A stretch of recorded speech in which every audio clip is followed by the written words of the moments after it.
누가복음 5장 1절로부터 11절 말씀까지 한 절씩 교독하겠습니다.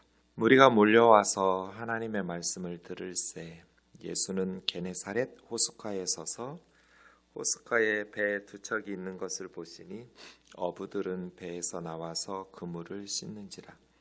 예수께서 한 배에 오르시니 그 배는 시몬의 배라. 육지에서 조금 떼기를 정하시고 앉으사 배에서 무리를 가르치시더니 말씀을 마치시고 시몬에게 이르시되 깊은 데로 가서 그물을 내려 고기를 잡으라. 시몬이 대답하여 이르되 선생님, 우리들이 밤이 새도록 수고하였으되 잡은 것이 없지만은 말씀에 의지하여 내가 그물을 내리리이다 하고, 그렇게 하니 고기를 잡은 것이 심히 많아 그물이 찢어지는지라. 이에 다른 배에 있는 동무들에게 손짓하여 와서 도와달라 하니 그들이 와서 두 배의 채움에 잠기게 되었더라. 시몬 베드로가 이를 보고 예수의 무릎 아래 엎드려 이르되 주여 나를 떠나소서 나는 죄인이로소이다 하니, 이는 자기 및 자기와 함께 있는 모든 사람이 고기 잡힌 것으로 말미암아 놀라고 세베대의 아들로서 시몬의 동업자인 야고보와 요한도 놀랐습니다. 예수께서 시몬에게 이르시되 무서워하지 말라. 이제부로는 내가 사람을 취하리라 하시니 같이요. 그들이 배들을 육지에 대고 모든 것을 버려두고 예수를 따르니라. 아멘.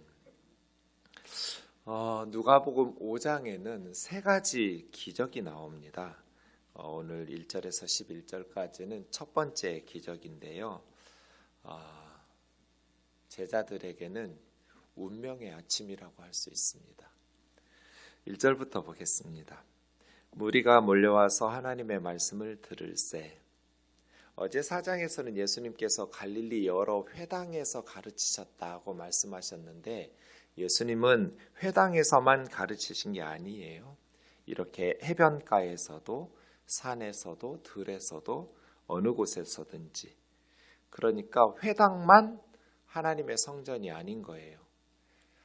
그 건물이 성전이라고, 회당을 성전이라고 부르는 것은, 거룩한 곳이라고 부르는 것은 하나님이 임재하시고 하나님이 계시기 때문인 거잖아요. 그런데 사실은 예수님이 하나님이시잖아요. 그러니까 예수님이 계신 모든 곳이 성전이고 예수님이 가시는 모든 곳은 거룩한 곳이 되는 것이죠. 그래서 하나님의 말씀이 선포되고 그 말씀을 통해서 하나님을 예배하고 하나님의 임재 가운데에서 하나님을 찬송하는 곳, 그곳이 교회인 것이죠. 거룩한 것은 건물이 아니라 주님이 계신 곳, 주님이 거룩하신 분이신 것이죠. 예수님이 해변으로 가시면 해변이 성전이에요. 예수님이 들로 나가시면 그 들판이 성전이에요. 우리는 어떨까요? 우리 안에 주님이 계시죠. 그래서 이 건물이 성전이 아니라 하나님의 백성들이, 예수님이 그 안에 거하시고 우리 삶 가운데 계시기 때문에 그곳이 성전인 것이죠. 네. 하나님의 말씀을 들을새 예수는 게네사렛, 갈릴리 호수라고 하기도 하고 디베랴 호수라고 하기도 하고 게네사렛 호수라고 하기도 하고, 그런데 마태와 마가는 바다라고 해요. 누가만 호수라고 해요. 게네사렛 호숫가. 누가가 더 정확한 거죠. 굳이 말하자면 거기는 정말 큰 호수여서 바다같이 보이지만 사실은 호수죠. 호숫가에 서서 호숫가에 배 두 척이 있는 것을 보시니 어부들은 배에서 나와서 그물을 씻는지라. 5절에 보시면 밤이 새도록 수고하여 쓰되 잡은 것이 없지만은, 이렇게 베드로가 말하는 것을 보면 밤새도록 그물질을 하고 이제 아침에 끝나서 이제 그물 씻는 거죠. 네. 찢어진 곳이 있으면 수리하기도 하고 그 다음 일을 하기 위해서 그물을 씻고 수리하고 이런 마무리 작업 중이었겠죠. 네. 제가 어릴 때 저희 아버님은 이제 농부시잖아요. 경운기를 가지고 일을 하고 집에 오시면 경운기에 흙이 잔뜩 묻어 있죠. 그걸 매일 씻으시는 거예요. 전 그게 이해가 안 돼서 아빠 내일 또 끌고 나가서 흙 속에서 일할 텐데 뭐하러 날마다 경운기를 이렇게 깨끗하게 씻어 놓냐고.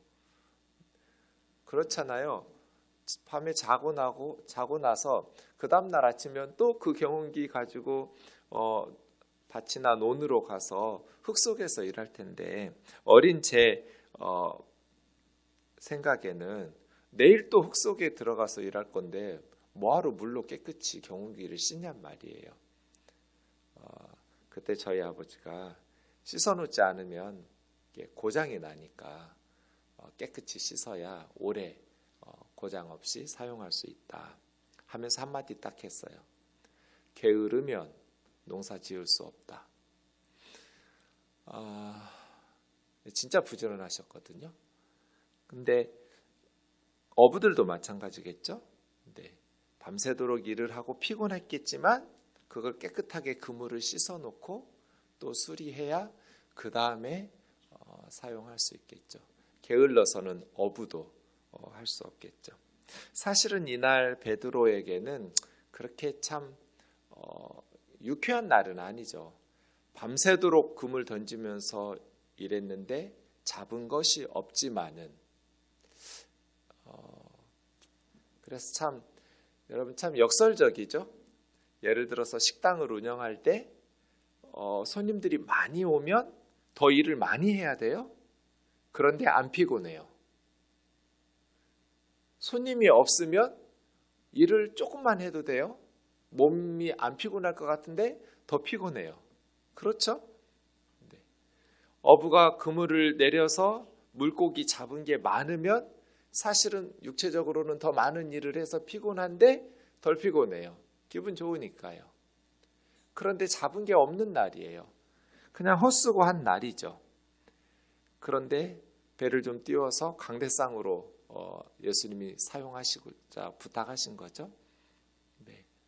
어찌 보면 피곤하다고 그럼 딴 배 구하라고 나 그냥 얼른 들어가서 쉬고 싶다고 이럴 수도 있는데 베드로는 자기 배를 예수님에게 내어준 거죠. 조금 때기를 정하시고 앉으사 배에서 무리를 가르치시더니 말씀을 마치시고 시몬 베드로에게 깊은 데로 가서 그물을 내려 고기를 잡으라. 네. 베드로는 어부잖아요. 예수님은 목수 출신이죠. 잔뼈가 굵은 사람이잖아요. 이 게네사렛 호숫가에서. 그럼에도 불구하고 고기 잡기 제일 좋은 시간 어두운 밤이에요. 제일 나쁜 시간 햇볕에 번쩍거리는 그러한 태양 광선이 물에 비치는 아침이에요. 굳이 그 밤에 그물을 내리면서 밤새도록 수고한 이유는 그때 물고기가 잘 잡히기 때문이에요. 이제 더 이상 안 돼. 그물을 내려봐야 소용없어. 철수한 이유는 아침에는 물고기가 안 잡히니까요. 그럼에도 불구하고 목수 출신 예수님이 말씀하시는 것을 어부가 그것도 갈릴리 호수에서 잔뼈가 굵은 베드로가 순종했어요. 어떻게 해서 이런 일이 일어날 수 있었을까요? 말씀을 들었어요. 배 밑에서. 그래서예요. 믿음은 들음에서 나요. 자기의 상식에 맞지 않는 일이에요. 헛수고예요. 예수님 하나만 하예요. 이런 생각을 가지고 있었겠지만 예수님의 말씀대로 다시 깊은 데로 가서 그물을 내리는 거죠. 그 베드로가 5절 말하는 거 보세요. 선생님, 우리들이 밤이 새도록 수고하였으되 잡은 것이 없지만은 말씀에 의지하여 내가 그물을 내리겠습니다. 전 이것이 참 인생의 본질 같아요.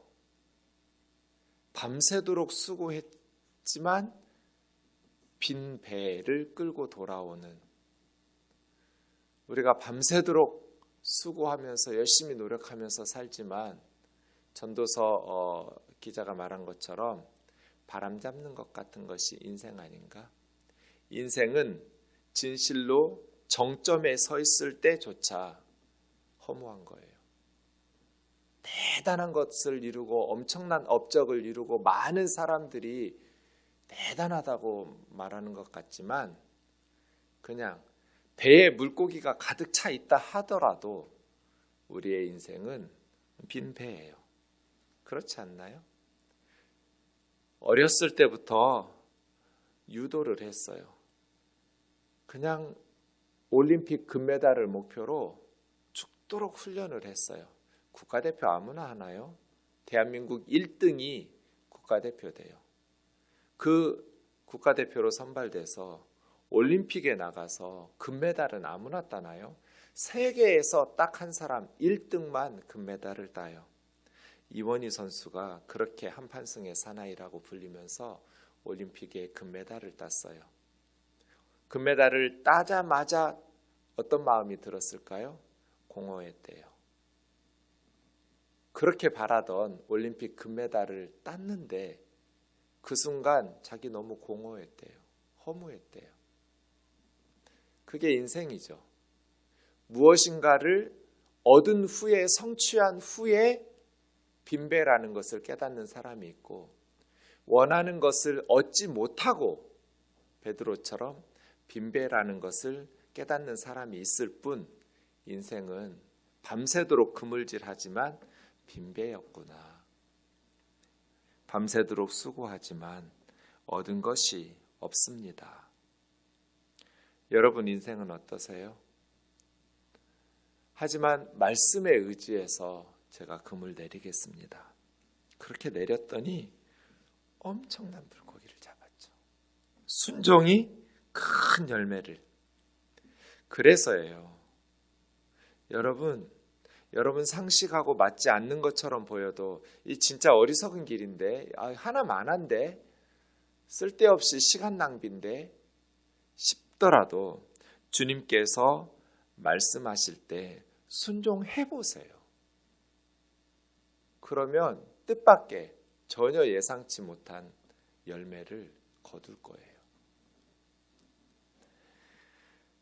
근데 자기 혼자 어떻게 할 수가 없어요. 너무 많이 물고기가 들어왔어요. 그래서 다른 배에 야고보와 요한에게 손짓해서 도와달라고 해서 같이 두 배에 가득했어요. 여러분 베드로였다면 어떤 생각 드실 것 같으세요? 8절에 베드로의 행동 보세요. 베드로가 이를 보고 예수의 무릎 아래 엎드려 주여. 5절에서 선생님이었죠? 호칭이 바뀐 걸 눈치채셨나요? 선생님에서 주님으로 바뀌었어요. 주여, 나를 떠나소서. 나는 죄인이로소이다. 하나님의 영광을 맛보게 되면 자신의 비참함을 깨닫게 돼요. 놀라운 은혜를 경험하게 되면 자신은 그런 은혜를 누릴 자격이 없는 죄인이라는 것을 깨닫게 돼요. 어쩌면 베드로 생에 가장 많은 물고기를 잡은 날이에요. 정말 평소에도 그런 식으로 잡았으면 배를 더 키웠겠죠. 그런데 두 배에 가득하게 자기 어부 인생에 이런 날이 있을까 싶을 만큼 가장 많은 물고기를 잡았어요. 그런데 베드로는 그날 자신의 비참함을 깨달았어요. 하나님의 은혜가 너무 감격스러워서 하나님의 영광을 맛보고 나니 내 자신이 너무나 초라한 거예요. 내 자신이 너무나 비참한 죄인이라는 것을 깨닫게 되는 거예요. 주여 나를 떠나소서. 나는 죄인이로소이다. 주님이 가까이 할 만한 인간이 못 됩니다. 이날 베드로가 예수님을 처음 만난 날이 아니에요.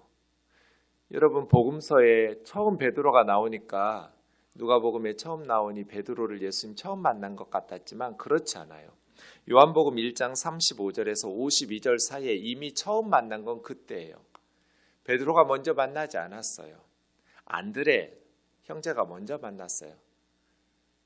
안드레와 요한이 예수님을 만나고 밤새도록 대화를 나누고 메시아라는 것을 깨달았어요.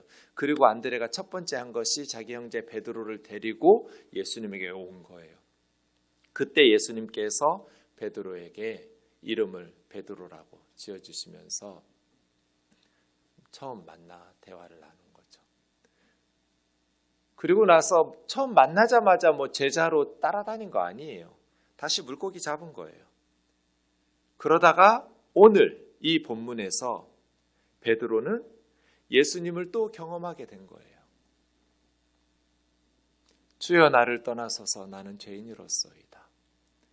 그리고 예수님의 말씀을 듣고 그 다음 또 12제자들을 많은 따르는 무리들 중에서 특별히 12명을 제자로 부르셔서 사도로 예수님 또 부르죠. 그러니까 예수님과 제자들 사이에는 처음 보자마자 12제자로 부르시고 그렇지 않아요. 몇 번의 과정이 있었어요. 그 중에 하나예요.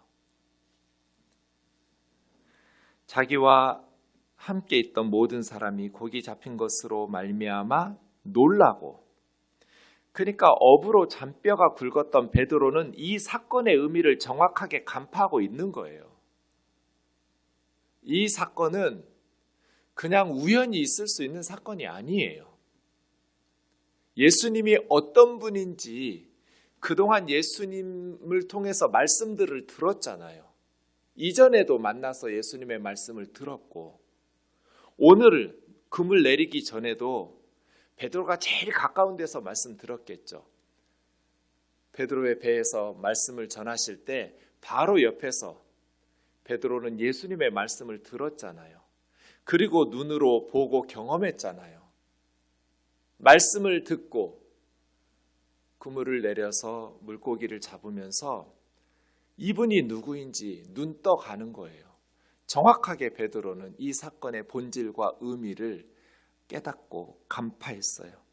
그리고 나서 나를 떠나소서 나는 죄인으로소이다 한 거예요. 세베대 아들 시몬의 동업자 야고보와 요한도 놀랐습니다. 예수께서 시몬에게 이르시되 무서워하지 말라. 이제 후로는 내가 사람을 취하리라. 자신의 무능함을 깨달아야, 자신의 자격 없음과 죄인됨을 깨달아야 주님의 일꾼이 될 수 있어요. 역설적이죠. 자신의 능력을 개발하고 깨달고 잠재력을 깨달아야 주의 종이 되는 것 같은데, 주님의 나라의 일은 이런 방식에 의해서 세상과는 정반대예요. 물론 실력을 길러야죠. 공부도 열심히 하고 말씀 공부나 여러 가지 면에 있어서 준비돼야죠. 그런데 그렇게 자기의 능력과 잠재력을 깨달을 때가 아니라 자신의 무능과 죄인됨을 깨달을 때 새로운 사명이 주어져요. 선지자들도 그랬잖아요. 이사야 선지자도 하나님의 영광을 경험하고 나서 화로다 나여 망하게 되었도다. 내가 입술이 부정한 자요. 죄인이란 뜻이거든요. 부정한 중에 거하면서 거룩하신 하나님을 배웠다고. 그때 새로운 사명을 주님이 주시잖아요. 베드로도 마찬가지예요. 자신의 능력을 발견하는 것이 아니라 자신의 무능함을, 자신의 죄인됨을 깨달을 때 주님의 일꾼이 되는 것이죠. 자신의 능력과 유능함을 가지고 하니까 자랑하게 돼요. 참 요즘은 갈수록 이건 저의 잘못된 판단일 수도 있는데요. 갈수록 다른 사람이 칭찬할 때 쑥스러워하는 사람이 없어지는 것 같아요. 남이 자기를 칭찬하면 당연히 되게 좀 쑥스러워하고 어색하고 부끄러운 게 정상 아닌가요? 또 남이 책망할 때 그 책망하는 말을 듣고 약으로 삼아서 자기 발전의 기회로 삼는 게 현명한 거잖아요. 그런 사람도 별로 갈수록 없어지는 것 같아요. 이게 제 착각인지 모르겠지만 SNS나 이런 거 보면 다 지자랑이에요. 목사들이 은근히 자기 자랑하는 거. 물론 그 중에 한 사람이 저인데 부끄러운 줄을 모르는. 그래서 마치 자신의 어떤 장점, 자신의 유능함, 자신의 선함, 믿음, 열심, 경건, 거룩, 그래서 주님이 쓰시는 것처럼 뭐 그런 마음은 없으실지는 모르겠지만 읽는 사람이 느낄 때는 그렇게 여겨져요. 아, 이래서 하나님께서 저분을 쓰시는구나. 아, 이래서 저분을 쓰시는구나.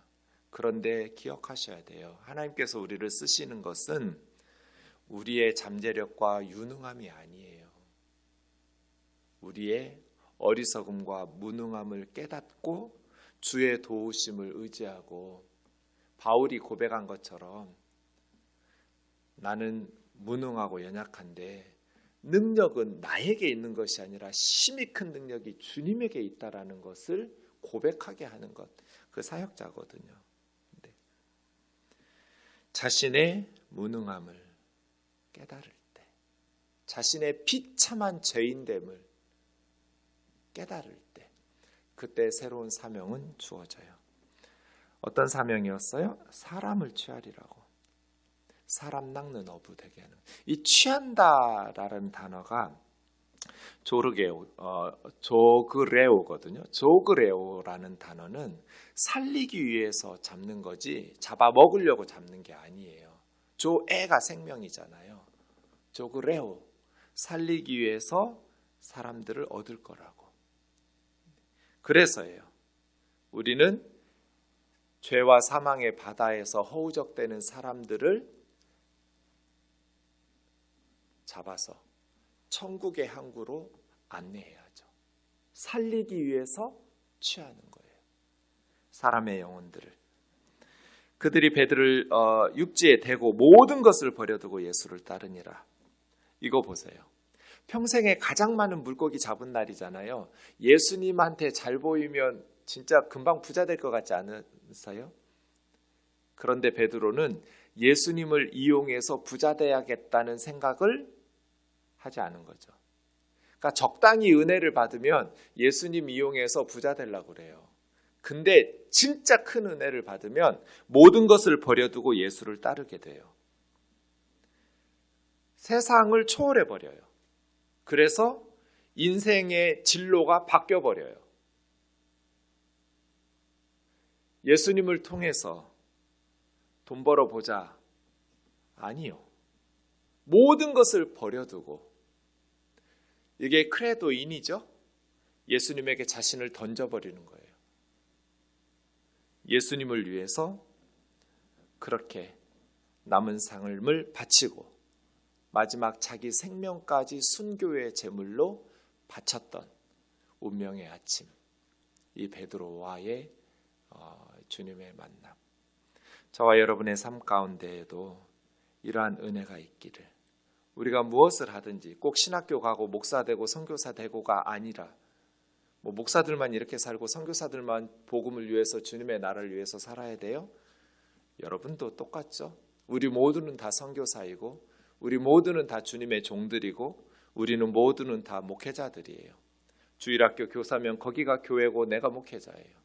캠프장이면 우리 캠프원들이 하나님의 양떼들이고 내가 거기에 목회자예요. 가정에서는 부모들이 목회자예요. 우리 아이들이, 우리 가족들이. 회사에서는 믿지 않는 사람들, 그곳이 나의 선교지이고 나의 목회지이고 그 사람들의 이름을 불러가면서 기도해야 되고, 제가 늘 말하잖아요. 가만 놔둬도 천국 갈 사람들 위해서 너무 많이 기도 안 해도 된다고. 놔두면 지옥 갈 사람들을 위해서 더 많이 기도해야 되고 더 많은 돈을 써야 된다고. 그렇잖아요. 우리 교회 나오는 사람들 기도해야죠. 우리는 기도가 필요하니까. 그러나 이 사람들보다 더 많은 기도가 필요한 사람들이 누구예요? 예수 믿지 않는 사람들이죠. 거기가 선교지이고 거기가 목회지이니까 그 사람들이 예수님 믿어야 되고, 오늘 베드로의 말씀처럼 사람을 취하라고, 천국의 항구로 인도해야 될 사명이 우리 모두에게 있는 거니까요. 베드로뿐 아니라 어떻게 할까요? 말씀을 들으면서부터 시작해야죠. 그리고 순종함으로 시작해서 우리가 가는 모든 곳에서 죽어가는 영혼들을 천국의 항구에 이르도록 한 사람이라도 더 살려내는 복음의 일꾼이 되기를 주의 이름으로 축원합니다. 기도하겠습니다. 사랑하는 하나님 아버지, 이른 새벽 첫 시간 주님의 말씀을 듣게 하시니 감사합니다. 베드로도 그랬습니다. 이른 새벽 밤새도록 수고하였지만 얻은 것이 없었던 피곤한 하루였으나 말씀을 듣고 말씀에 의지하여 내가 그물을 내리리이다 하였더니 기적을 경험했습니다. 주님이 어떤 분인지 깨닫게 되었습니다. 그리고 그는 제자로 모든 것을 버리고 예수님을 따르기 시작했습니다. 우리의 삶도 이러한 인생의 전환점을 만나는 은혜들을 허락하여 주옵소서.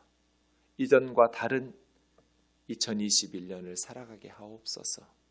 특별히 우리 자녀들에게, 주일학교 학생들에게 이런 운명의 아침을 예수님이 찾아가 만나주시는 은혜를 허락하여 주옵소서.